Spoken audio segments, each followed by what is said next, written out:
Hey everyone, welcome back to Read Alouds with Mr. Fischer. Today I'll be reading the book The Man Who Walked Between the Towers.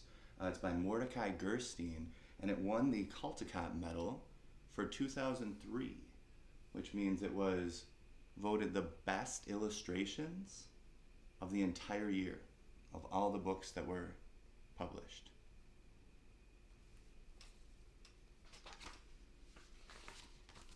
Once there were two towers side by side. They were each a quarter of a mile high, 1,340 feet, the tallest buildings in New York City.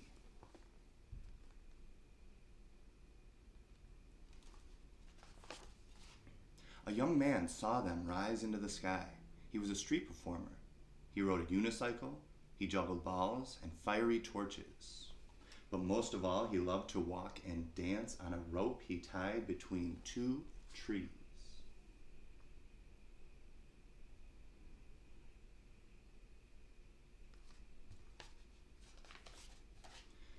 He looked not at the towers, but at the space between them and thought, what a wonderful place to stretch a rope, a wire on which to walk. Once the idea came to him, he knew he had to do it. If he saw three balls, he had to juggle. If he saw two towers, he had to walk. That's how he was.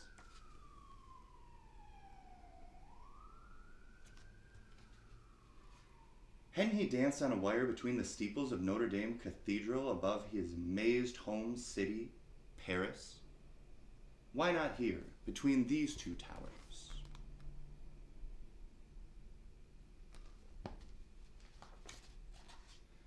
Of course he knew that. As in Paris, the police and the owners of the towers would never allow it. You must be crazy, they would say. You'd fall for sure.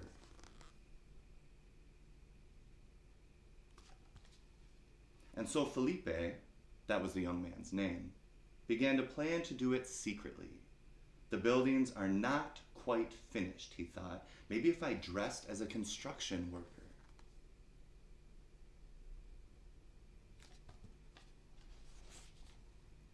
Early on an August evening, he and his friend entered the South Tower. They got a 440-pound reel of cable and other equipment into the elevator, took it to the unfinished top 10 floors, and waited till nightfall when everyone had gone. Then they carried everything up 180 stairs to the roof.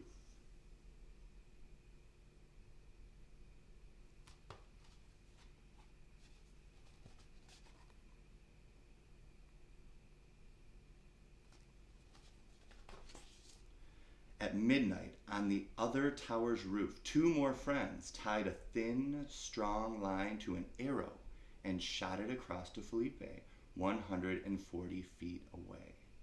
It missed and landed on the ledge 15 feet below the roof. Bad luck, thought Felipe.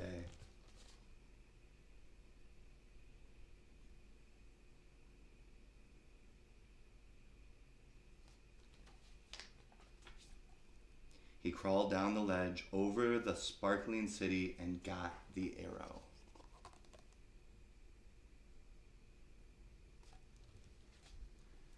To its line he tied a stronger line, which his friends picked and pulled back to their tower. To this end of the stronger line, Felipe tied the cable on which he would walk. It was 7/8 of an inch thick.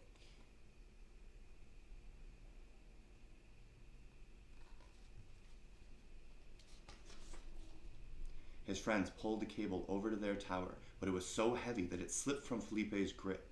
The cable's middle plummeted toward the street, pulling the friends of the other tower to the very edge.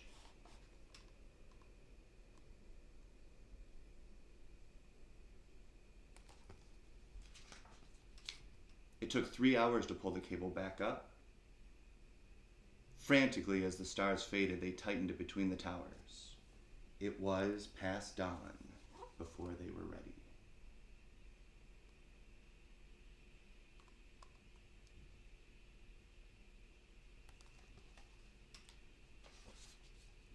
Felipe put on his black shirt and tights. He picked up his 28-foot balancing pole, All his life he had worked to be here, to do this.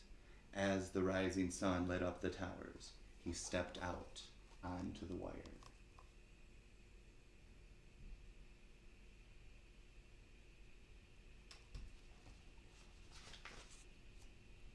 Out to the very middle he walked, as if he were walking on air itself.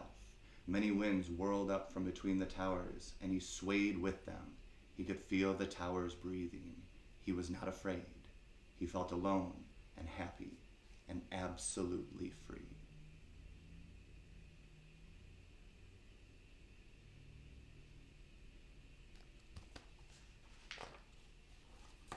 A woman coming from the subway might have been the first to see him. Look!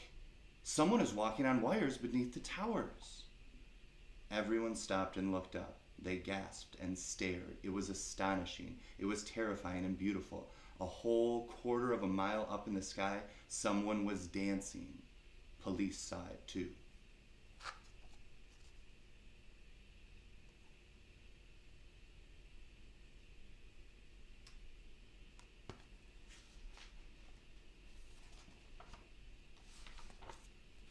Officers rushed to the roofs of the towers. "You're under arrest," they shouted through bullhorns. Felipe turned and walked the other way. Who would come and get him? For almost an hour, back and forth he walked, danced, ran, and knelt in a salute upon the wire.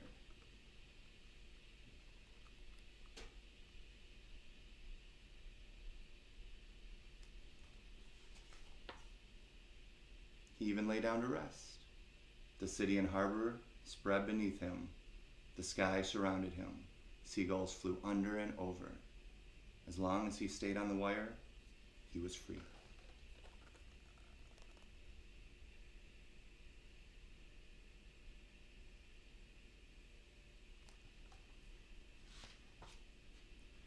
When he felt completely satisfied, he walked back to the roof and held out his wrists for the handcuffs.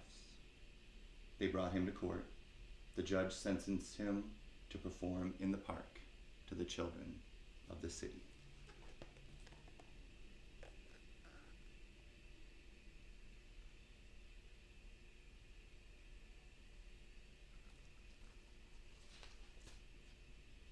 This he did happily, though during his performance some boys playing on his wire jerked it and Felipe fell. But he caught himself.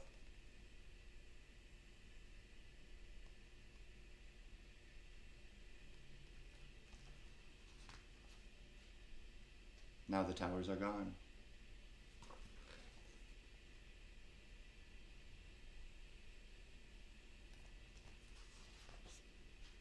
But in memory, as if imprinted on the sky, the towers are still there. And part of that memory is the joyful morning, August 7th, 1974, when Felipe Petit walked between them in the air.